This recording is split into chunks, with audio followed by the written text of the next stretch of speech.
This is the budgeting system I wish someone had handed me back when I was overdrafting and living paycheck to paycheck. It's called the Breakthrough Flow, and I've actually created a free guide and workbook to go with this series so that you can follow along and set up your own flow while I'm teaching you. You can grab it at the link in my bio. Step one is to know your income. That's your take-home pay after taxes. It's not your income before taxes. That's a completely different number. Most people guess or round up, and that's how you wind up short or swiping your card with no plan. So flip to the income overview page and write down all the income that hits your account in a typical month. Include your income from your job, any side hustles, any partner's income, anything that actually hits your account. This is going to set the tone for your entire budget. Step two is all about making your bills predictable. Start by listing out all of your essential expenses. And don't forget those bills that you pay annually or quarterly, like your car insurance, for example. If you've ever had your account get hit with an annual fee that you forgot about, this step is going to be your best friend.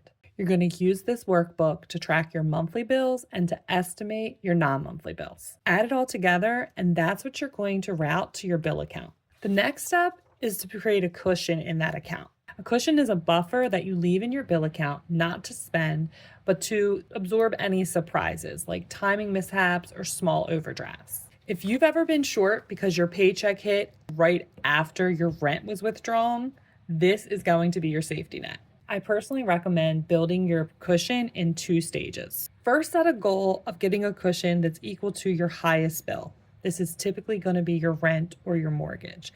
Then work up to getting a full 1-month cushion in your bill account. This is when you're really going to be able to start automating that bill account once you have that 1-month cushion. In this example, they're adding $100 to their monthly cushion, bringing their total deposit into their bill account to $2,500. Adding the cushion amount to your monthly bill deposit allows you to build the cushion without actually feeling so squeezed because you've already budgeted for it. Step 4, we're going to work on your savings and sinking funds. Most people typically try to save what's left when they're done spending, but if you wait to save what's left, there won't be anything left. This step is all about automating your progress. So you're going to start by listing your savings goals, like an emergency fund, a vacation fund, car repairs, and then you're going to treat your savings like it's a bill, because waiting to save till the end of the month means that it's rarely happening. By automating a transfer of the amount that you want into your savings account at the beginning of your bill cycle,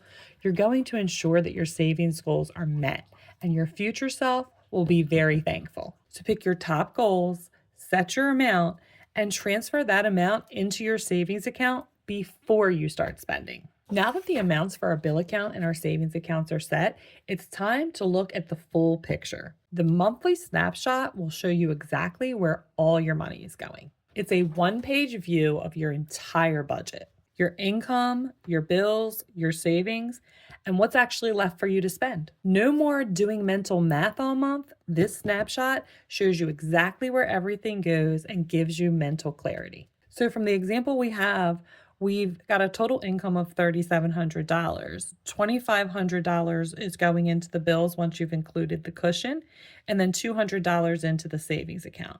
That leaves this person $1,000 a month for spending money. Now we know exactly what they can spend each month without worry. Next up is the fun part, the spending plan. This is your guilt-free money, so use it. After your bills and savings, what is left is yours to spend.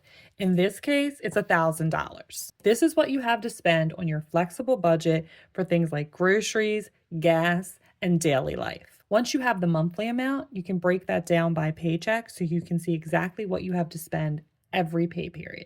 When you don't know how much you have to spend, you always feel broke, even when you're not. So make sure that you write your categories, make your plan, and you spend on purpose. And that's the complete breakthrough flow.